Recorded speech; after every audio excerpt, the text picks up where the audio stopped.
Grammar নয় অনুকরণ মাধ্যমে ইংরেজি শেখার সহজ মাধ্যম। হ্যাঁ বন্ধুগণ, মাত্র একটি নাউন দিয়ে বিভিন্ন অক্সিলারি ভার্বের ব্যবহারের মাধ্যমে একসাথে 48 ভাবে পড়ার পদ্ধতি আমরা ইতিমধ্যে আলোচনা করেছি। প্রথম ভিডিওতে আমরা এই অংশটি আলোচনা করেছি, দ্বিতীয় ভিডিওতে আমরা নেগেটিভ এবং তৃতীয় নম্বর ভিডিওতে আমরা ইন্টিগ্রেটিভ অর্থাৎ দেয় দিয়ে হাবোধক নাবোধক প্রশ্নবোধক করার কৌশল কিভাবে 48 ভাবে পড়তে হবে সেসব বিষয়গুলো নিয়ে আজকে আমরা আলোচনা করব। দেয় দিয়ে কিভাবে ইন্টিগ্রেটিভ এবং নেগেটিভ করে পড়া যায় সেসব বিষয়গুলো নিয়ে।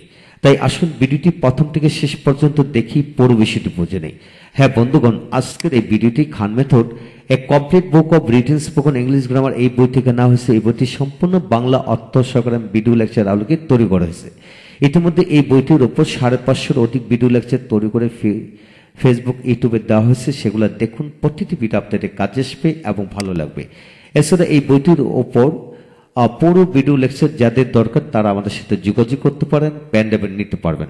হ্যাঁ, এখন আসুন কিভাবে দেয়ার বিশিষ্ট বাক্যকে ইন্টিগ্রেটিভ এবং নেগেটিভ করে পড়া যায়। হ্যাঁ বন্ধুগণ, দেয়ার বিশিষ্ট বাক্যর অক্সিলারি ভার্বটি সাবজেক্টের আগে অর্থাৎ দেয়ারের আগে বসাতে হবে, তারপর অতিরিক্ত অংশটা পরে বসে, তারপর নট বসবে, তারপর অতিরিক্ত অংশ বসবে। এইভাবে নেগেটিভ এবং ইন্টিগ্রেটিভ করে পড়বেন। হ্যাঁ বন্ধুগণ, লক্ষ্য করুন এখানে is are there no noun অথবা হ্যাভেজ দেয়ার নট বিন এইভাবে পড়তে হবে। তবে আমরা বাক্যের আলোকে পড়লে বিষয়টি দ্রুত রপ্ত হবে। লক্ষ্য করেন আমরা বাক্য দিয়ে পড়ব।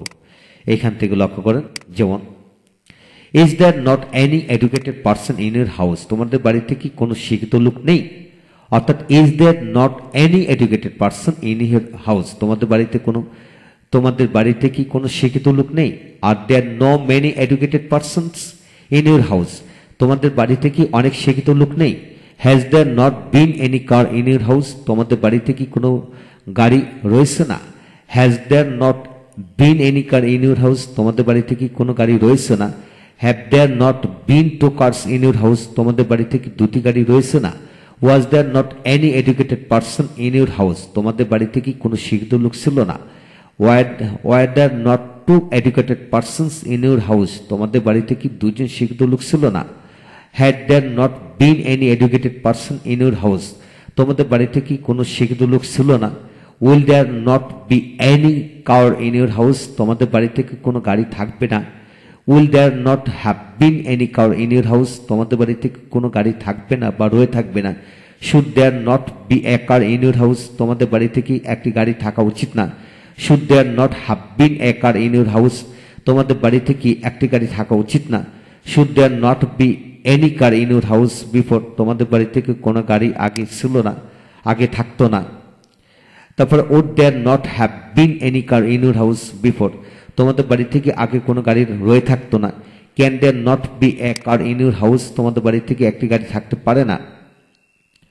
তারপর লক্ষ্য করুন এখানে could there not be a car in your house, তোমাদের বাড়ি থেকে একটি গাড়ি থাকতে পারতো না? Could there not have been a car in your house, তোমাদের বাড়ি থেকে একটি গাড়ি থাকতে পারতো না বা রয়ে থাকতে পারতো না? Must there not be a car in their house, তাদের বাড়িতে কি নিডসে একটি গাড়ি নেই? Must there not have been a car in their house, তাদের বাড়িতে কি অবশ্যই একটি গাড়ি রয়েছে না? তাদের বাড়িতে কি অবশ্যই একটি গাড়ি থাকবে না বা রয়ে থাকবে না? Was there not a car in your house of course, তো তোমাদের বাড়িতে কি অবশ্যই একটি গাড়ি থাকবে না? হ্যাঁ বন্ধুগণ, যখন দেয়ার বিশিষ্ট বাক্য ইন্টিগ্রেটিভ করবেন তাহলে অক্সিলারি ভার্বটি সাবজেক্টের দেয়ারের আগে বসবে, পরে নট। তবে অফকোর্স কখনো ইন্টিগ্রেটিভ বাক্যের শুরুতে বসতে পারে না, তাই এইভাবে হবে। আর এটাও খেয়াল করতে হবে, মাস্ট কখনো অবশ্যই অর্থে পাস্ট টেন্সে ব্যবহার হবে না, সেটা খেয়াল করে পড়বেন।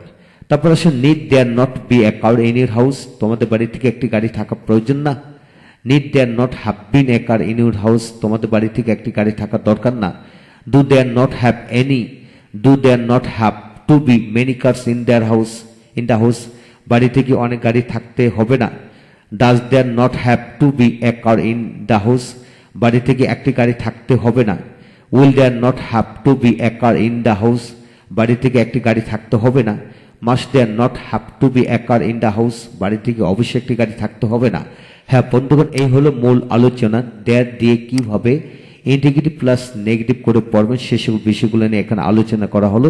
আপনাকে এটি খেয়াল করতে হবে, গ্রামার নয় অনুকরণ মাধ্যমে ইংরেজি শেখার সহজ মাধ্যম। হ্যাঁ বন্ধুগণ, এই বাক্যটি যেভাবে সকল বাক্য একইভাবে আপনি বাক্য তৈরি করে পড়বেন, তাই প্রথম 10টি বাক্য অর্থাৎ দ্যার বিশিষ্ট 10টি বাক্য আগে লিখে নেবেন। সে থেকে প্রথম হাবুদক, সে থেকে প্রথম কি করবেন এখানে লক্ষ্য করেন, দ্যার বিশিষ্ট প্রথম 10টি বাক্য হাবুদক করে লিখবেন। হাবুদক করে লিখে এটাকে রপ্ত করার পর পরবর্তী বাক্যগুলোকে নেগেটিভ করে পড়বেন, অর্থাৎ নট বসিয়ে পড়বেন। তারপর উক্ত বাক্যগুলোকে ইন্টিগ্রেটিভ করে পড়বেন। তারপর ইন্টিগ্রেটিভ করার পরে তার পরবর্তী বাক্যগুলোকে নেগেটিভ প্লাস ইন্টিগ্রেটিভ করে পড়বেন। তাহলে দ্যারের সকল ব্যবহার ইনশাল্লাহ কেবল একদিনে আপনি রপ্ত করতে পারবেন। আপনাকে এটি খেয়াল করতে হবে, দ্যার দিয়ে যত ধরনের বাক্য ইংলিশ ল্যাঙ্গুয়েজে পাওয়া যায় সকল ধরনের গঠন প্রণালী কিন্তু এইখানে দেওয়া হলো। তাই এটা এই বিষয়গুলোকে যদি লিখে লিখে প্র্যাকটিস করেন তাহলে সমস্ত জীবনের জন্য দ্যারের ব্যবহার শেখা হয়ে গেল। বিশ্বাস রাখুন, এইভাবে পড়লে দ্রুত গতিতে এগিয়ে যাবেন। গ্রামার নয় অনুকরণ মাধ্যম, অর্থাৎ গ্রামারে আমরা শিখতেছি কিন্তু গ্রামার ওইভাবে নয়, অনুকরণের মাধ্যমে গ্রামার শিখতেছি। এইভাবে শিখলে আমরা দ্রুত গতিতে এগিয়ে যাব ইনশাল্লাহ। ভালো থাকুন, পরবর্তী ভিডিও অবশ্যই দেখবেন। Thank you very much.